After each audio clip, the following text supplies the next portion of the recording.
दोस्तों नमस्कार। हम चैप्टर 2 में देखेंगे एमएस वर्ड में बेसिक एडिटिंग क्या होती है। बेसिक एडिटिंग एमएस वर्ड में डॉक्यूमेंट तैयार करते समय सबसे अधिक उपयोग होने वाले कार्यों को बेसिक एडिटिंग कहा जाता है। बेसिक एडिटिंग की सहायता से हम टेक्स्ट लिख सकते हैं, उसे संशोधित कर सकते हैं, किसी भाग को एक स्थान से दूसरे स्थान पर ले जा सकते हैं तथा डॉक्यूमेंट में विशेष शब्दों को खोज सकते हैं। बेसिक एडिटिंग का ज्ञान किसी भी एमएस वर्ड उपयोगकर्ता के लिए अत्यंत आवश्यक है। जैसे कि आप यहाँ पर कोई टाइपिंग कर रहे हैं, जैसे मैं कुछ टाइपिंग करता हूँ। ONCE कीबोर्ड से once upon a time there lived a poor woodcutter in a small village near a river। यह मैं अपने कीबोर्ड से सिंपल टाइपिंग कर दिया हूँ और इसको मैं चाहूँ तो कुछ वर्ड को इंक्रीज कर सकता हूँ, बढ़ा सकता हूँ, घटा सकता हूँ और इसको कॉपी कर सकता हूँ और इसको मैं यहाँ पर पेस्ट कर सकता हूँ। इस प्रकार से मैं इसको नीचे भी पेस्ट कर सकता हूँ।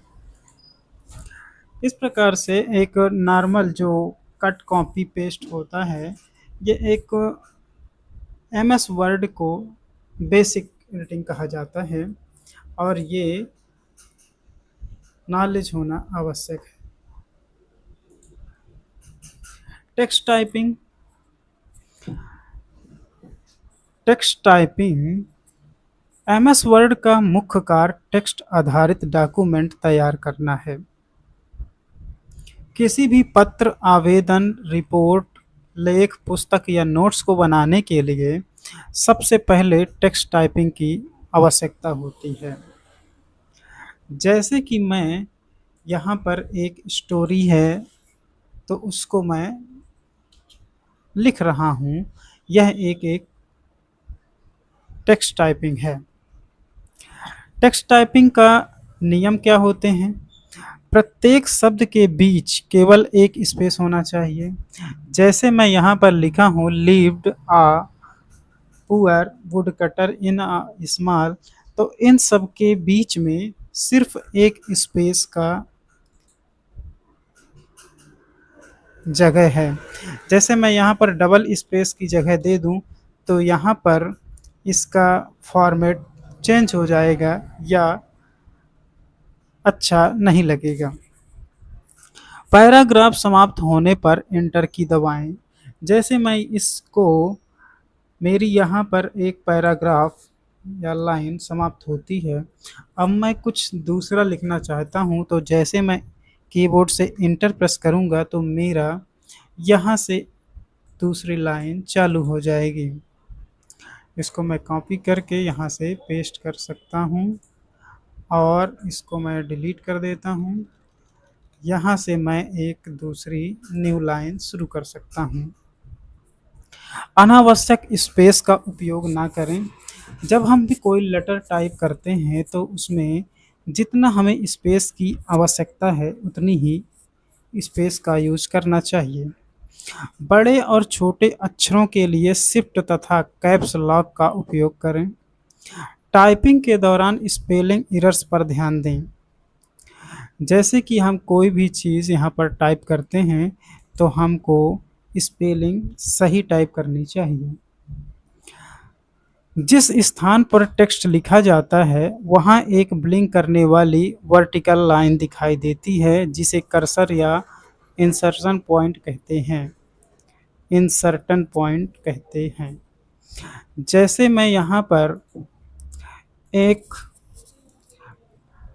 कुछ भी जी जोक मैं टाइप करता हूँ तो मेरे पास जहाँ पे मैंने टाइप किया है वहाँ पर एक ब्लिंक करने वाली एक वर्टिकल लाइन दिख रही है।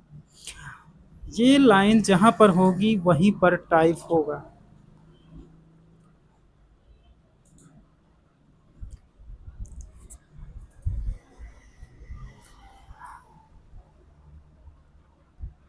हमारा तीसरा पॉइंट है cut copy paste. MS word में किसी भी टेक्स्ट या ऑब्जेक्ट को एक स्थान से दूसरे स्थान पर ले जाने अथवा उसकी प्रतिलिपि बनाने के लिए कट कॉपी और पेस्ट कमांड का उपयोग किया जाता है। कट क्या होता है समझ लेते हैं। कट कमांड चयनित टेक्स्ट को उसके मूल स्थान से हटाकर क्लिपबोर्ड में संग्रहित कर देता है। शॉर्टकट की होता है कंट्रोल एक्स। जैसे कि मैं इसको सिलेक्ट करता हूँ और कंट्रोल एक्स प्रेस करूँ तो मैं यहाँ पर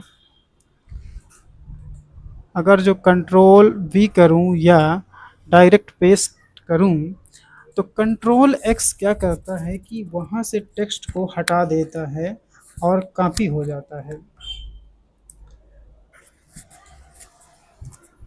कॉपी कमांड चयनित टेक्स्ट की प्रतिलिपि बनाकर क्लिपबोर्ड में संग्रहित करता है जबकि मूल टेक्स्ट वहीं बना रहता है। कहने का तात्पर्य है कि यदि मैं इसको सिर्फ कॉपी करता हूँ कंट्रोल सी तो मैं इसको यहाँ पर पेस्ट कर सकता हूँ, लेकिन मेरा जो मूल वर्ड मैंने जो कॉपी किया है वो भी वहीं पर है। ऐसा नहीं है कि मैं इसको कंट्रोल एक्स करूँगा तो यहाँ से कॉपी तो होगा लेकिन वो वर्ड वहाँ से हट जाएगा और कंट्रोल सी करने पर वो वैल्यू वहीं पर रहती है। ये दोनों में अंतर होता है। पेस्ट करने के लिए पेस्ट कमांड क्लिपबोर्ड में संग्रहित सामग्री को इच्छित स्थान पर चिपका देता है। जैसे मैं कहीं पर भी यहाँ पर मुझे यहाँ पर पेस्ट करना है तो मैं डायरेक्ट पेस्ट कर सकता हूँ या कंट्रोल वी कर सकता हूँ वी। कट कॉपी में अंतर क्या होता है? यदि हम कट करते हैं कंट्रोल एक्स से तो मूल टेक्स्ट हट जाता है और उसको स्थानांतरित कर देता है। कॉपी करने से मूल टेक्स्ट सुरक्षित रहता है जो अभी हमने प्रैक्टिकल करके देखा। अनडू एंड रीडू क्या होते हैं? ये काम करते समय सबसे ज़्यादा इन्हीं का यूज़ किया जाता है क्योंकि यदि कोई गलती हो जाए तो उसे तुरंत सुधारने के लिए अनडू और रीडू कमांड का उपयोग किया जाता है। अनडू कमांड हाल ही में किए गए कार्य को वापस ले आती है। इसका है कंट्रोल प्लस जेड। इसको हम प्रैक्टिकल से देख लेते हैं। जैसे मैं यहाँ पर कंट्रोल वी करूँ और कंट्रोल जेड कर दूँ तो जो यहाँ पर लिखा था वो हट गया।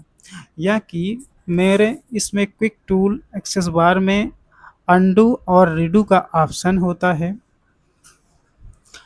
मैं यदि इसको रीडू कर दूं तो जो मेरे पास अभी टेक्स्ट मैंने लिखा था वही आ गया और यदि इसको मैं अनडू कर दूं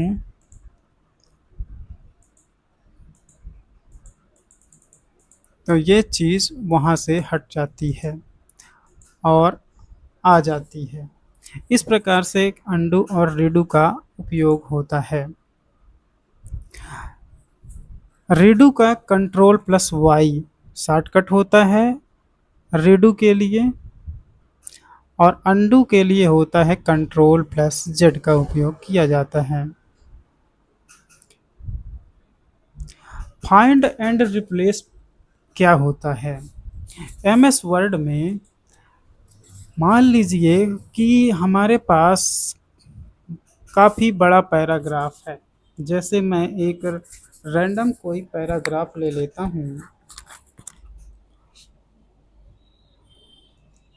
इक्वल टू RAND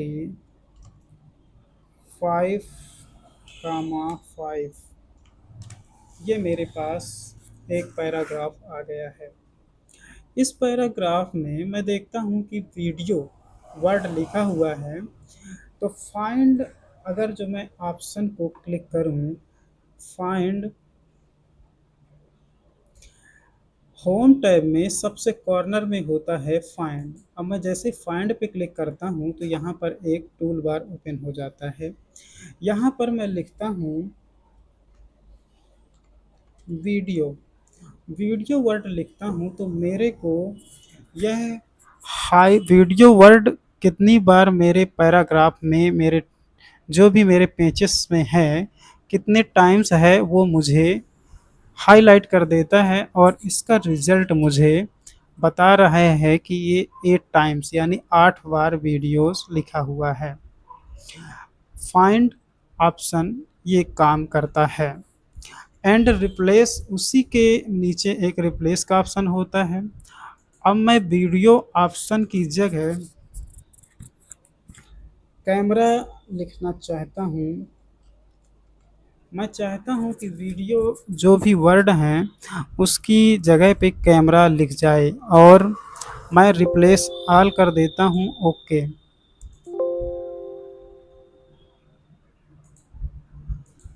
तो यहाँ पर हम देखते हैं कि जो भी मेरा वीडियो था, अब मैं यहाँ पर यदि सर्च करूँ वीडियो, तो मुझे नो मैच दिखा रहा है क्योंकि वीडियो की जगह मैंने कैमरा वर्ड एंटर कर दिया है। अब मैं कैमरा वर्ड को देखता हूँ तो ये रिप्लेस कर दिया कैमरा वर्ड से। ये हमारा find and replace tool work काम करता है।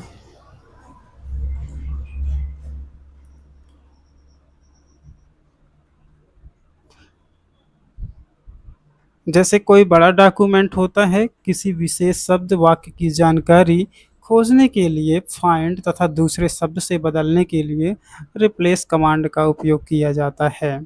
इसका शॉर्टकट की होता है कंट्रोल प्लस एफ। यदि हम इस पे कंट्रोल प्लस एफ प्रेस करेंगे तो ये हमारे पास एक टूल बार ओपन हो जाता है। वर्ड काउंट, हमारे वर्ड प्रेस में सबसे इम्पोर्टेंट चीज़ ये होती है, जब हम कोई लेटर या बुक या कुछ भी बड़ा डॉक्यूमेंट्स को लिख रहे होते हैं या हम काम करते करते 20 से 25वें पेज पे काम कर रहे होते हैं, तो वर्ड काउंट को समझ लेते हैं। वर्ड काउंट फीचर डॉक्यूमेंट में कुल शब्दों, अक्षरों, पैराग्राफ और पेजेस की संख्या बताता है। वर्ड काउंट से प्राप्त जानकारी total words, characters, paragraph, pages, line, assignment तैयार करने, आर्टिकल रेटिंग महत्व होता है। कई संस्थानों में शब्द सीमा निर्धारित होती है। वर्ड काउंट की सहायता से लेखक निर्धारित सीमा के भीतर सामग्री तैयार कर सकता है। वर्ड काउंट से फ़ायदा क्या होता है, यदि आपके सीनियर ने कहा कि 500 वर्ड में कोई लेटर टाइप करो, तो आपको 500 वर्ड से ज़्यादा लिखने की आवश्यकता नहीं है। तो हम इसको कैसे देख सकते हैं कि हमारे चैप्टर में कितने लिखे हुए हैं। तो जैसे ही मैं इस पेज पे क्लिक करता हूँ तो आप यहाँ पर साइड पे देखेंगे पेज 2 ऑफ 2 मानकर चलिए, और यहाँ पर लिखा हुआ है 4 to 9 वर्ड्स यानी 429 वर्ड। दोनों पेज में मिलाकर 429 वर्ड लिखे गए हैं। और मैं जिस पेज पे क्लिक करूँगा यहाँ पे 1 ऑफ 2, यहाँ पर ये बताता है कि आपके वर्ड में कितने पेजेस हैं। जैसे मैं 2 पे क्लिक करूँगा तो ये 2 ऑफ 2 बताएगा। ये मैं क्लिक किया 2 ऑफ 2 429 वर्ड। यदि मैं कंट्रोल प्लस इंटर करूँ, नया पेजेस लूँ, तो यहाँ पर 3 ऑफ 3 बताएगा। और जिस पेज में मेरा मैं कर्सर क्लिक करूँगा वहीं पर ये पेचेस बताएगा कि आप किस पेज में आप वर्क कर रहे हैं। कुछ इम्पोर्टेंट शॉर्टकट देख लेते हैं। कंट्रोल एक्स से कट होता है, कंट्रोल सी से कॉपी, कंट्रोल वी होता है पेस्ट के लिए, कंट्रोल जेड होता है अंडू के लिए, कंट्रोल वाई होता है रीडू, कंट्रोल एफ से होता है फाइंड, कंट्रोल एच होता है रिप्लेस।